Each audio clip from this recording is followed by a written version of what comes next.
So thank you for joining the session today. Hopefully this session will give you a bit of an insight into what our judges really look for in a great entry, and also what they're not looking for and what they feel might be missing in some entries. This session is for any organisation that enters any sustainability awards, but as we are the Global Good Awards, I'm obviously going to give you a little bit of an insight on us and what we're about. As far as we're aware, we are the only truly sustainable awards programme on the calendar. We really do practice what we preach. If you'd like to know a little bit more about that, you can have a look at the website. We're accredited with an awards trust mark as well. We were the first one to receive that, the gold standard in the world. And that mark is to recognise ethical and transparent practices and to build trust between entrants and a particular award scheme. So we're very proud to have received that. From next month, we'll also be a member of 1% for the Planet. So we'll be donating 1% of our turnover from all of the awards income to that charity. And finally, if you do enter this year and beyond, we'll be doing a little promotional thing called buy one, get one tree. So we'll be, you enter and we'll be protecting one tree. So that's a little thing that we're going to be doing from this year on. Onto our categories. We got 17 categories and we've got a couple of new ones this year. Very prominent this year, obviously, COVID. We've got a COVID Crisis Champions Award that is free to enter to any organisations entering another category, and also any public sector healthcare services anywhere in the world. And we've also got a waste reduction and minimalisation category, which is already proven to be quite popular. But today we're going to be talking about best startup and enterprise and SME of the year. Before I come on to our judges, explain a little bit how the session will run. Judges are going to introduce themselves. They're going to qualify why they're on the session, this in particular, and then they're going to tell us a little bit about what impresses them in an entry, what they like to see in an entry to make it a winning entry, and also things that they will mark down for, which is equally as important. Then it's over to you to drive the questions, to drive the session. So please, I hope you have come armed with some questions to ask, because it's down to you to ask what you need to know in order to enter. And there's no silly questions. You can ask anything you like, not a problem at all. If you've got a confidential question that is particularly about your business itself, then please use the Q&A section and use anonymous, and the judges, I'll ask one of the judges to answer that independently. But if you've got any public questions, please add that to the chat and use panelists and attendees, and I'll be moderating that. So today we've got some amazing judges evaluating all our entries. Some of them have been with us since 2015, actually, and some literally refuse to give up their seats. But today we have Rick Benfield, who's with us for his 5th year. We have Hilberg with us for a 3rd year running, and returning after a couple of year break, we've got Harriet Kelsall coming back for her 3rd time. So I'm going to come to Rick first, as you've been with us the longest, Rick. Great, thanks Karen. So just to introduce who I am and why I kind of qualified to be a judge, I guess. So my background, I'm a strategy consultant by background, initially in the corporate sector with Accenture, then in the NGO sector, and now back in the corporate sector as a director at Reset, where I lead the sustainability practice, helping clients adopt innovative approaches to achieve their goals. On the startup and SME front, I founded an NGO in Uganda 12 years ago that's still running, a social enterprise in Malawi 11 years ago that's still running, and a tech company here in the UK 8 years ago, providing software to help companies manage their programs. Unfortunately, no longer running. So after 7 years, we had to. Your mic is not working very well, Rick. Can you get a bit? Sorry, this is a new laptop, and actually the mic is really poor on it. I don't know how much you got or missed. So we got it roughly. Okay. Do you want me to go into good entry and bad entry now, or is that? Yep, go for it.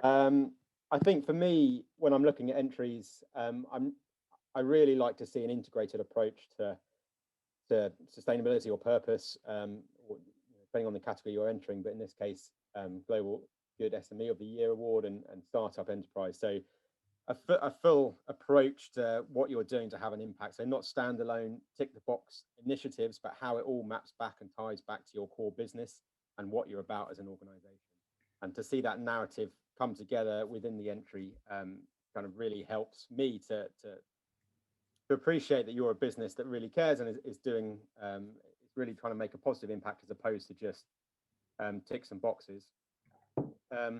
Want to see evidence of impact. It's might come onto this later, but it's certainly part of the criteria in all of the categories, I believe, but to highlight how you can prove the impact that you're having as a business and through the products or services or operations as an organization.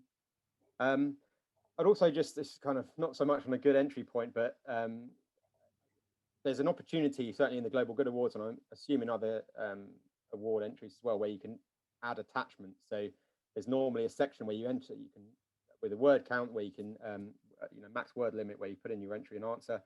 And some organizations then add lots of attachments at the back. Please make sure that those attachments are relevant and fairly succinct. Really, your main point should be in the entry. As judges, we have a lot of entries to read. So sometimes organizations attach, multiple attachments to their entry, very detailed sometimes, and not always on point of what the entry is. And we just don't have time to go through minute detail. So bear that in mind, ensure that your main headlines and main points are in the entry itself, and then supporting documents to highlight or illustrate or visualize or communicate perhaps more the emotional side of your entry in the attachments. In terms of what marks it down, I'm sure everyone's got a view on this, so apologies, I'm going first, but please be honest in your entry as well. Nobody is, no organization, no person, no organization is perfect. So don't worry about that. We all understand that. None of my organizations have been perfect. So don't try and hide that, if you like. And it's better to be honest, recognize it, and if you've got initiatives in place that you're working towards to improve areas where you might not be so good, then we like to see that, and that's great as well. But don't try and hide it. That does potentially mark you down. Cool, thanks, Rick. Yeah, just going back onto supporting documents, there is a section at the bottom of the application form that says additional information. Please do use that. And if you don't have the budget to ask somebody to split up a 60-page document that might be your sustainability report or something else, just say what page number you'd like the judge to refer to. So yeah, don't put a 60-page document in because they just won't read it. There's not enough time allocated to do that. Make sure your main stats are in the top into the main body of the application, and if there is a particular point, just tell them what page to read. So we're going to come on to Hill, and Hill, can you reverse your order and say talk about honesty a bit more, because I know that was one of the things you were going to talk about. Yeah. Okay, thank you. So hello everybody, it's great to be here. So I'm Hill, and I work in the area of social change communications and social innovation. And the reason for that is that more than 20 years ago, I had set up a PR consultancy when I was in my 20s, and was doing like super commercial work at the time, and had what I thought was a midlife crisis at the time, but being in my 20s, of course, it wasn't. It was an existential crisis of some kind. But I ended up setting up a community business in the Himalayas in Nepal. And I came back from that and really changed everything that I was doing. And I really decided that I wanted to use my kind of skills and experiences to do more useful things than just making clients money, which I was doing at the time. So I had an early experience of setting up a super commercial business. And since then, have set up several, ranging from really small ones to kind of medium-sized ones with much bigger turnover. So I've had my own experience in that. What I'm most known for recently is probably helping Iceland Foods, where I've been running their palm oil and plastic pollution campaigns for the last few years, which has been really interesting. And just before that, I did a stint as Director of Communications at Alder Hey Children's Hospital, which is the biggest children's hospital in Europe. So that was a joy as well as a challenge. But over the years, not only have I advised lots of businesses, I've also worked with the School for Social Entrepreneurs. And so with them, I've mentored, I think in all, about 300 community businesses, some of them right from startup phase, from being an idea right through to being kind of successful, thriving organizations. So I have had a lot of experience in that kind of the trials and tribulations of starting and businesses and trying to get them to work. So hence I'm on the panel and talking about this today. And then in terms of what kind of my view is on entries, I think that we're a very, very pragmatic group of judges. I think what will come out today, and if you look at any of the other webinars, is that we are kind of super practical and we've all got really relevant personal experience. So we're not some kind of godlike bunch of people who are, you know, casting judgment on your entry. We've really been there and we know the reality of it all. However, we take it really seriously. So we really do dig into and study and debate the entries. It is not a kind of superficial experience doing the judging. And also the way Karen organises it is, you know, she's extremely diligent about making us do that. You can't get away without, you know, making a lot of effort. And that's why the awards are so good and so valuable. So my advice there is, I think, avoid hyperbole, which is part of the honesty thing. But what we want is really clear and impactful information, but don't take the joy out of it either. So, you know, we want to feel some of that joy. And in my experience looking at that, I think real voices are really helpful. So when you do look at the impact you're having on people, whoever they are, and you somehow can get their voices into it, I do think that's really helpful. And then picking up what doesn't work, it's this honesty issue, which Karen and Rick have just talked about, because if we are intrigued or we're really debating between two entries or something just doesn't quite make sense, we don't just look at the piece of paper in front of us. So it is not unusual for us to go and Google that particular project or campaign. And generally when you do that, you find loads of more useful information, and actually that really benefits the entrant. However, there have been 2 occasions in the last 2 years where that's gone horribly wrong.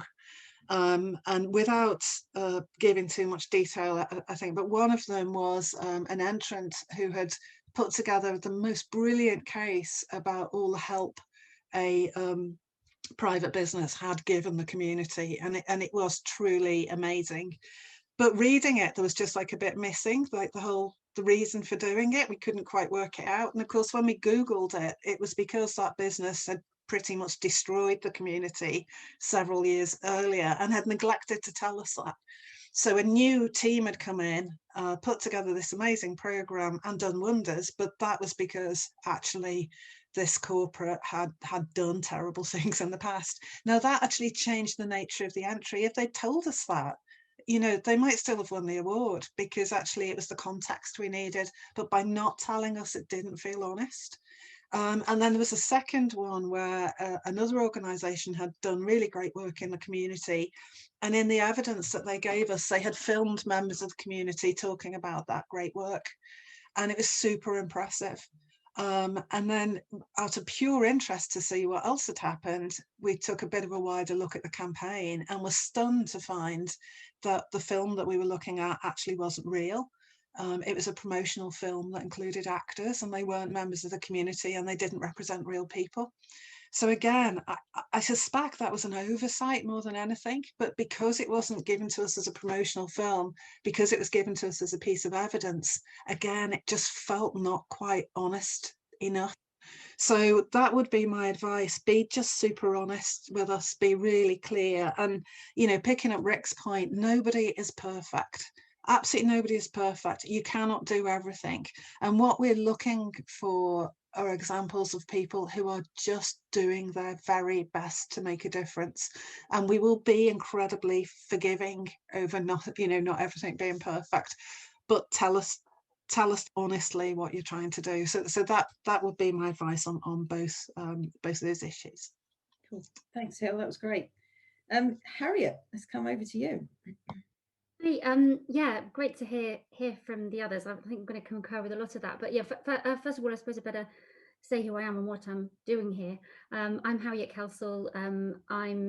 I founded a jewelry business 22 years ago from my kitchen table, which is now the UK's leading bespoke jewelry design company. So I know a lot about starting a business from my own point of view. I've also been chairing the National Association of Jewellers for some time. And in that we do a lot of work with startups and small businesses, as you can imagine. So I've learned an awful lot more there. And I've also mentored businesses for various organisations like the Peter Jones Academy and the School for Creative Startups and so on. So I'm very used to sort of talking specifically to creative businesses and other businesses as well. And in my own business, I helped to pioneer Fair Trade Gold, and we brought that to market in 2011, which was a big journey. And also I think what's important to say is we were the first company in the world to be successfully audited by the Responsible Jewelry Council, which is a big auditing jewelry organisation, and also licensed to sell Fair Trade Gold. So, you know, those were things that weren't very interesting to a lot of people way back, and it was always important to us. So the jewelry that we make is very much has responsibility underpinning and at the foundations of it. We don't shout about it because that's not why we do it. We don't do it for, you know, box ticking and marketing, but that's what we do. And I've also sat on the board for the Responsible Jewelry Council and the British Hallmarking Council and various other things that are about responsibility. I'm sure there's a few more bits, but that'll do. I've written a book called The Creative's Guide to Starting a Creative Business. I can't even say it. Creator's Guide to Starting a Business. And when I was writing that book, I also interviewed dozens of different successful startups. So startups and SMEs are very much, you know, in my blood. So that's another reason maybe I'm here. I really echo what both of the other judges have said. I think that it's really important to remember that we are actual real people who know about startups and small businesses and all sorts of responsibility business issues. We've seen it all before. And, you know, what we don't want to see is a sort of an entry done by the marketing team such that actually it's sort of all blurb and no content. We can see through that. We've seen it all before 100 times over. So we can see through these sort of smoke and mirrors that, you know, that's what we do. We see right through that. So that's an important thing to say. What I look for, I suppose similar to the other judges, I look for an entry where there's thought to different aspects of responsibility, because sometimes an entry is very much focusing on one aspect of what they're doing, and that's interesting, but I also sort of want to see that they're actually looking holistically at other parts of maybe the well-being of their staff, or, you know, the environment or community. You know, always so many different things to look at, and whilst we can't be doing everything, and as Hill said, you really can't, you know, pretend you're doing everything. None of us, there's no such thing as a perfect business, so for goodness sake, don't say you're doing it all, because we know that's nonsense. But what we do want to see is that someone that's really trying to think about their position and the responsibility, the imprint they're leaving behind them as they start their business. And what I really hope to see is a different kind of business. I think business is currently going through a huge change, and I think it's really been emphasized by the pandemic, where, you know, there should be no such thing as a business that's just there to make money anymore. In my opinion, not only make money, they should always be doing something for the community, and always really, you know, really trying to do a bit more than that. And that's what I hope to see in an entry. One more thing I'd say is yeah, I like to see people who talk about their scope. So because sometimes it's very easy to sort of be a bit blinded by a really big business that's clearly got a great big scope compared to a small business that might be doing equally well, if not better. So talk about the scope and talk about why that is good for the size of what you do, and talk about why your impact is important. That's one of the things I like to see. I like to see creative businesses as well. There aren't enough that enter these kinds of awards. And is there anything that puts you off, Harriet? Yeah, I very much concur with what the other guys have said. I don't want to see people go over the word count. I don't want to see people just whiffling on in corporate speak. I can't even stand it. I read everything really thoroughly. I always look at the websites, even at the shortlisting stage, and there are a hell of a lot of entries.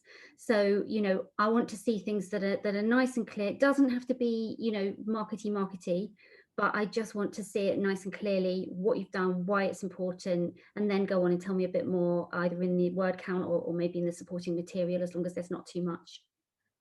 Cool. Oh yeah, and don't forget the massive things.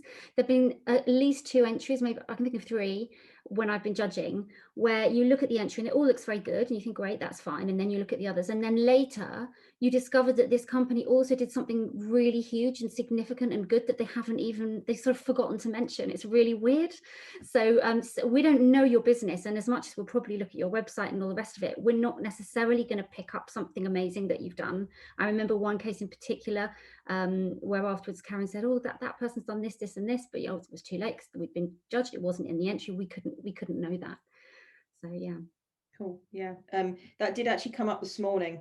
Someone was saying that a lot of companies, because some of the things they do, they feel it's just day-to-day stuff. To them, they do it day in, day out, that they don't think it's important enough because they downplay it. So yeah, make sure that really take a step back and step outside of your business and look in and think, is that something that is impressive? If it is, then get it in. Yeah, and with a smaller business, it's all about the day-to-day. That you know, we can't have the great departments of people doing good for the community. What we can do is a little bit of good all the time, and that's great and really valid. Yeah. So Rick, I think I'm going to ask you to answer this question. I think if anyone else wants to chip in, feel free. What is your view on carbon offsetting? Do you consider this as greenwashing?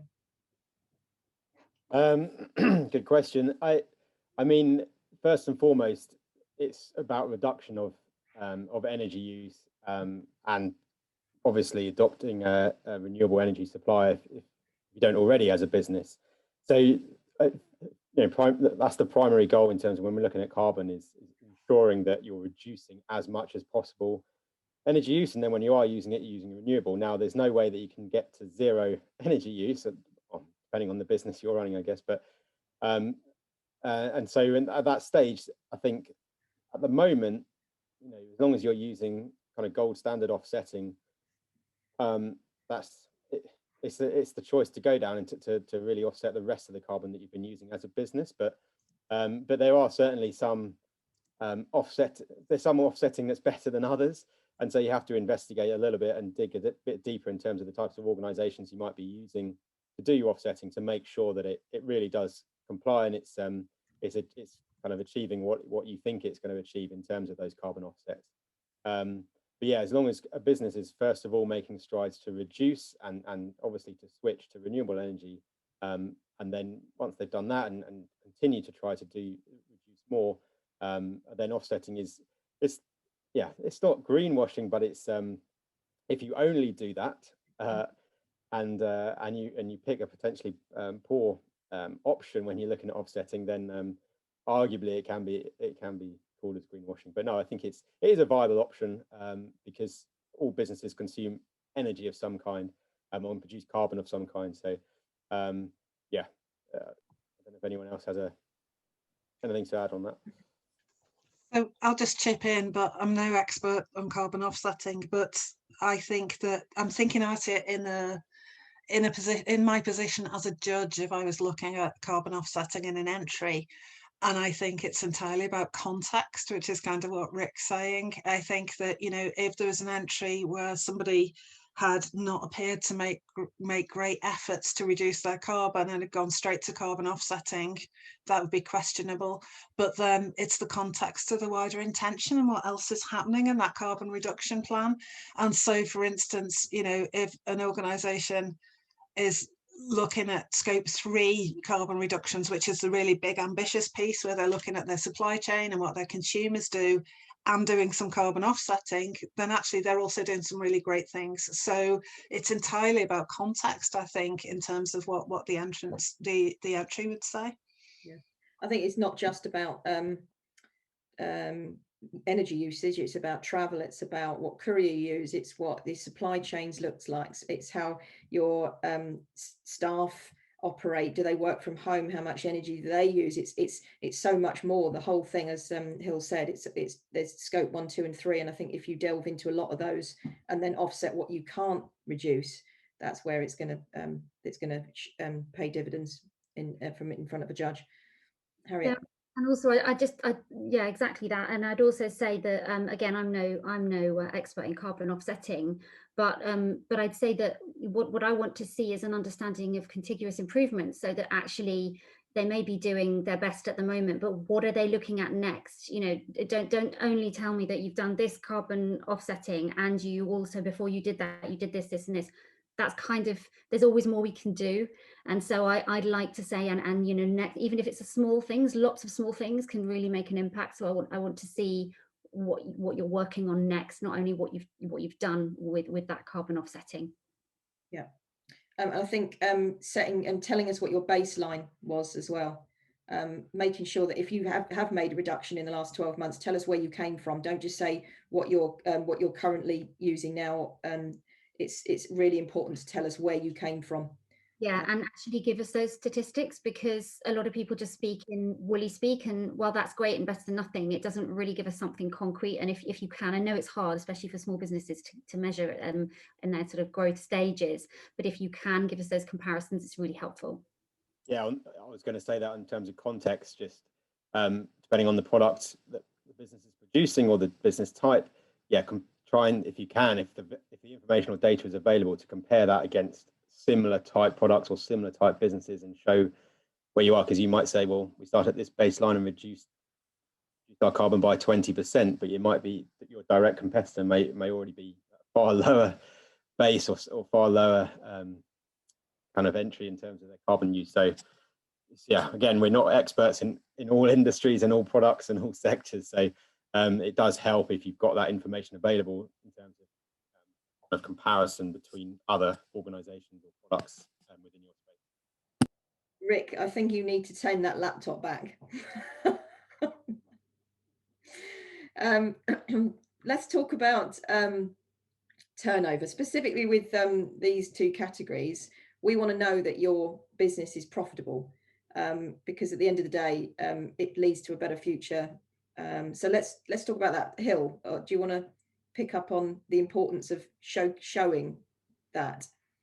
Yeah, I think so, because I mean, it's really important here when we're talking about sustainable businesses. You know, it's interesting when you ask people to explain what sustainability is, and sustainability actually just means the ability to keep on going. That's all it means. And more now, sustainability is tied to environmental issues, but that's only part of it. And if you're not, you know, you can't carry on going as a business without making a profit. What you do with that profit then is entirely up to you. And you know, if you're a social enterprise, you'll do perhaps interesting things with it. But it's really important, again, because of where we've all come from. We've all started businesses and we've all grown businesses. So it's really, really helpful, again, to understand the context. People are often very nervous about sharing commercial information. You can do that in complete confidence. And if you are worried about, you know, sharing it and needing kind of extra reassurance, you can tell us that as well. But I think it's really, really helpful for us to be able to see that journey and that kind of level of honesty as well, to really judge where you're coming from and how things are going. And again, be transparent. You know, if things are difficult, if there's been a hiccup, tell us, because we will understand that too. Yeah, and it's almost important is if there has been a challenge that you've had to face, how did you overcome it? And what did you learn from it as well, equally as important. So we just had a question of what I can answer this. What is the range in turnover to fit into this category? There is no range for turnover of these two categories. The only criteria is for best startup, that the business should have been a trading date no earlier than January 17. The incorporation date could be earlier, but as long as you were trading no later than that. And the SME, the only criteria is that you have to be under 250 staff. So there's no range in turnover. So that's that one. So have we got any other questions? So we've got really experienced guys here that have started and run their own businesses. So if there's anything you want to ask them that's not related to your entry, feel free, because I'm sure they'll be able to help you with that. But meanwhile, let's talk about, so quite often we get a lot of entries that they just don't read the criteria and the description. So talk to me, Rick, if you can. It looks like you've changed into to different mic. Talk to me about criteria and the gap between the percentages of the criteria, because we publish our weighting percentages, which is very rare. Not many awards do that, but we do make it very clear on the website what percentage point is going to be for each area. Yeah, hopefully this works a bit better. Does it? Yes. Any better? It is good. Okay. Yeah, criteria. So I think with every category within Global Good Awards, and not looked at other awards, but there's certainly within Global Good, there's 4 or 5 categories. 4 or 5 criteria marks within each category, and they're all weighted, as Karen said, and some of them have a much bigger weighting than others. So 30 or 40% might be on just one criteria, and there may only be 5 or 10% on another. So really look at that before you put your entry together and think about that. So, you know, when we're marking it as judges, we're going through and we're marking against each of the criteria. But, and for us, we're kind of, you know, we're paying as much attention to each one, really. But in terms of the actual mark we're giving for each of those criteria elements, the weighting plays a huge role. And sometimes something that I think is going to be kind of up the top of the leaderboard, actually, because it doesn't score so well on one of the criteria, which has a big weighting, it drops down. So make sure you take that into account, read in detail before you start your entry, and follow that through. So impact, for example, often the criteria and the category entries have a big section on, or there's a big weighting on demonstrating your impact and the impact that you're having. And so many entries really don't put any thought or don't demonstrate or put in their entry anything related to impact. They just talk about the things that they're doing, so activities, and they talk about maybe the input, so what they're spending on these activities, or how many people have been involved, or how many partners have been involved, and what they're trying to achieve. But they then don't provide any type of evidence on the actual impact that has resulted in those activities. And that impact might be from specific carbon reduction, or might be through to you know, number of people that's supporting in the changes in the lives that you're making with those people. So really make sure you hone in on that, and use the criteria and the percentage weighting as a guide when you're putting your efforts into the award entry. So as it makes up most of the categories, makes up about 40% of that. So let's hear from all of you about what sort of things are you looking for impact and output. What does that look like? Should we start with who do you want to start with? Hill? I suppose, I mean, it's really echoing what Rick said. There's a difference between outputs and outcomes. So very often the entries will have outputs in them, you know, the number of people we worked with, but it won't say the actual impact on those people's lives. So it's outcomes we're really looking for. How if you go back to the purpose, that's your starting point, and you know, the rationale and the reason for doing what you're doing, you set out with something in mind, you wanted to achieve something. How can you actually start to prove that you're achieving that? So that would be the word. It's the outcome, the actual social or environmental change that you're seeing through the results of your actions. And really we want to kind of see that formula. You know, this is our purpose, this is why we set out to do this thing, this is what we did, this is how it turned out, this is what it created, this is the actual result that it created. And that's quite hard to do, and it's a matter of doing it the best you can.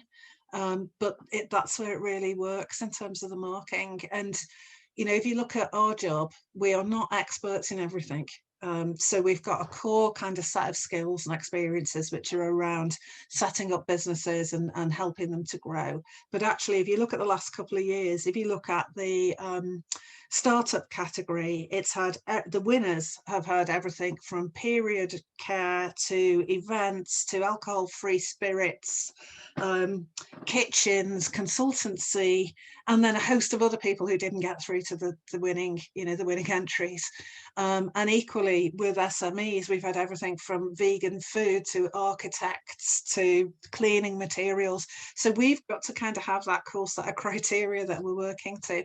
And this is also where the marking really works. So if you look at it and there's a 40% mark attached to something or a 10% mark attached to something, it's really important that you give that your absolute best go in terms of getting the evidence and the story in there as solidly as you can, because you'll be being judged with other companies or organizations that are not like yours. They might not be anything like yours, and all we've got are those core principles to work with. So I'd really stress that, answer the questions, but really the winners that I've seen over the last few years have all shared the fact that they've had kind of some kind of provable outcome in what they're doing, and that's really important.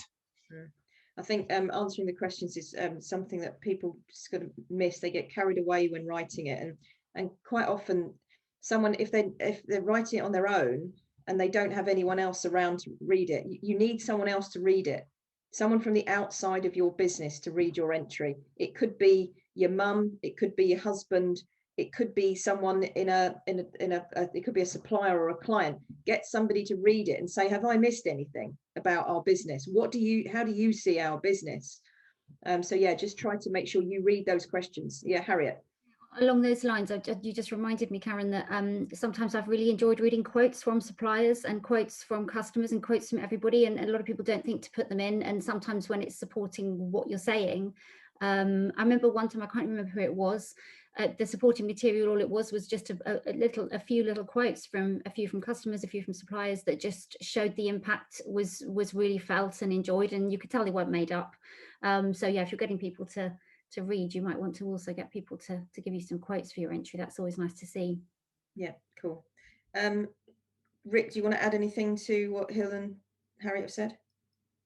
No? Okay. So next question. Are you only judging past activities, or will you take future plans into account? Who would like to take that? Harriet. I mean, of course, we're looking for this year's winner, so we've got to be looking at what's happened this year first and foremost. But we get so many entries to judge, which is fantastic. And so we've then got to sort of filter down by what else there is. And so for me, I look at what's been done this year, but when I see that they've got plans, what's being planned for next year, that's really great to see. And for me, that really does add to the entry, just as long as you remember to stick to those criteria percentages that Rick and Hill were just talking about, and also to make sure that you answer the question if you've got space to say. And where we're going with this, I think I mentioned before, they say the carbon footprint stuff, it's great to see this is what we've done, but by the way, we are working on this, we are aware there's more to do. That sort of future thinking is really important. And then future plans are always interesting if you can fit them in without meaning that that's not going to answer your question. Yeah, a lot of our categories do say what years we like to see the activity from. At the moment, it would, for 2021, it would be sort of 2017-18 to 2020. But obviously, if you've made those pledges previously and you've shown the judges that you've fulfilled those pledges or exceeded those pledges, and then you show us more pledges, then the judges are probably going to more likely take notice of the fact that you mean business and that you are honouring what you're going to go ahead and do. So anyone else want to add to that? No? Okay. So where else were we? We talked about that. Yeah, just coming back onto sort of making claims is one thing that I've picked up on, and that a lot of judges come back to me and say is that making empty claims, and this is often written by marketing teams with fancy words, and like things like, we've made significant changes. What are those significant changes? You need to qualify what you're saying. And as a result of X, we've boosted our employee engagement immensely. What does immensely mean? You need to really qualify what you're saying. I think we've covered most things. Has anyone else got any? I don't think there's any other questions popping up at the moment. Rick, did you just put your hand up or not? No, you were just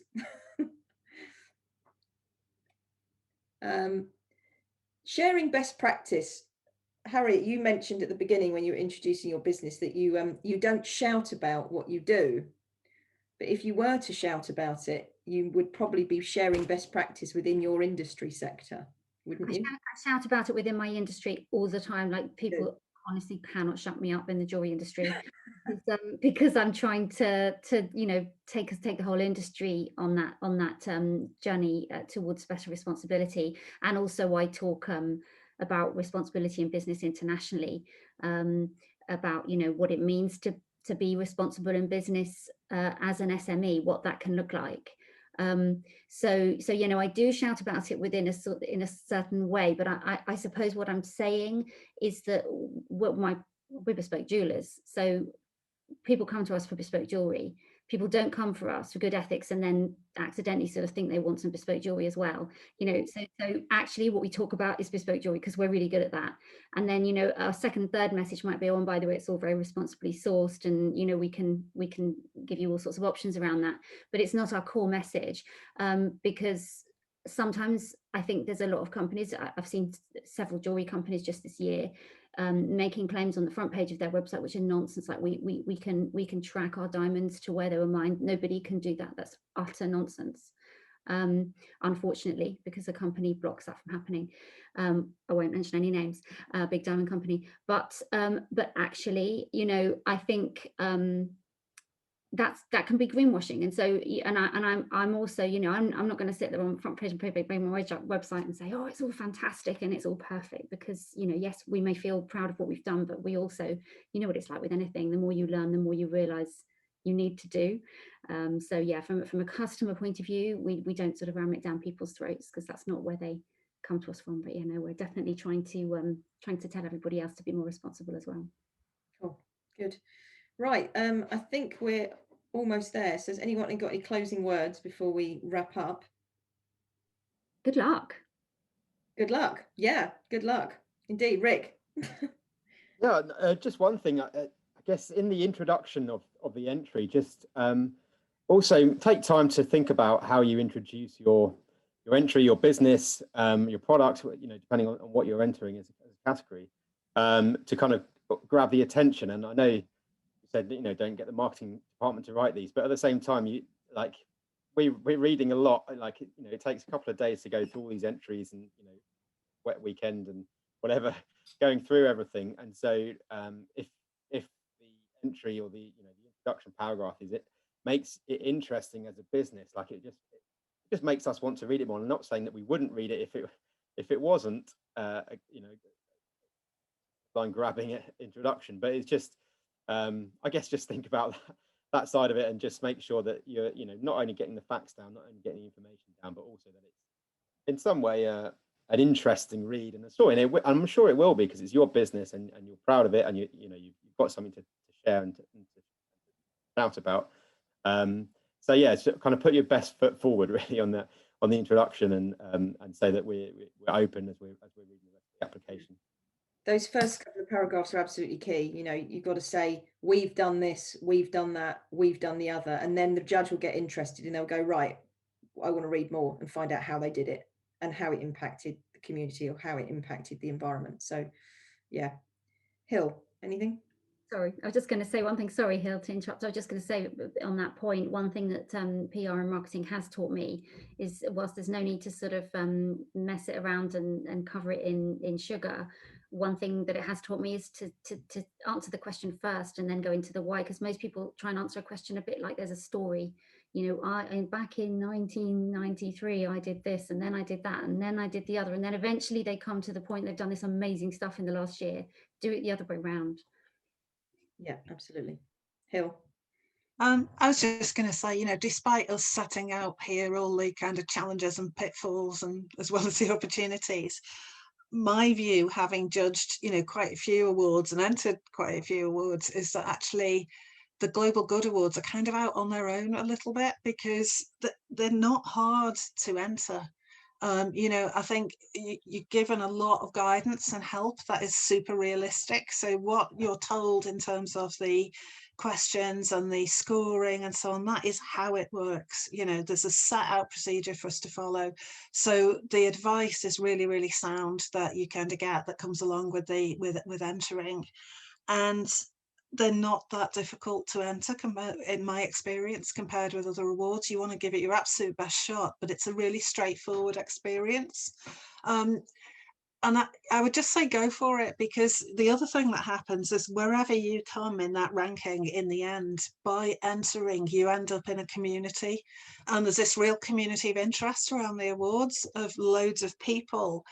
And once you're kind of in that community, you never sort of leave it. It's got a bit of a family attached to it, and your opportunities to share and meet people and learn and do other stuff come with the territory. So for all those reasons, and you know, they are also really valuable because they're meaningful, I would just say absolutely go for it. Thank you, Hill. I'll pay you later. I think just to add on that, and I know when this is supposed to be for all awards and not just Global Good, but I don't know whether this happens in other awards or not, but I think, and correct me if I'm wrong, Karen, but everybody that enters then, just those that get shortlisted, or everyone that enters gets, certainly anyone that gets back through to the judging stage gets feedback from the judges in terms of the entry itself. So even if you don't win, or even if you do win, you know, you get to see all the comments from the judges, and as we've explained, all the judges have got a reason why they're a judge, and they've got experience in certain fields. And it actually is really interesting as a judge when you're sat around a table, or virtually, depending on restrictions, to hear the opinions of experience coming in from the other judges and their viewpoint, because how I read an entry might be different to how Harriet reads it or how Hill reads it, because the different experience they've got, which again makes the judging process so robust. But it also means, as an entrant, when you get the feedback back, you've got all these different perspectives and comments on, and really they kind of guides and suggestions on how to improve your entry. But ultimately, that ties back to how to improve your business or the impact that you're trying to have as well. So I think that's another must be hugely valuable for entrants. It's we have had a lot of people say that it's been valuable, even if they don't get shortlisted. They come back and say, you know, you've given us so much information that we've really needed to change our entire business because of it, and they have. And free consulting advice, really. Yeah, it pretty much is. Yeah. So yeah, so we do insist that our judges put in some comments as well as scoring, and that is all available completely free. It's automatically open for you to log in straight after the awards ceremony is concluded, because we don't like to give that information before the winners are announced. And then you can log in, just download the comments and just use it in your business. And we are pretty much the only organization award scheme in sustainability that is doing that for free. And a lot of them charge for it, and quite handsomely. So yeah, so that's pretty much it. So I think we've done closing comments. So I think we'll just finish off now, and just to say thank you all for joining us, and for those that are going to watch later, hope you enjoy this. And if you've got any other questions, feel free to reach out to me. I'm at the end of the phone and email. And good luck, and look forward to seeing your entries. And thanks, judges. Thank you. Good luck. Bye, guys. Thank you. Thanks. Bye. Bye.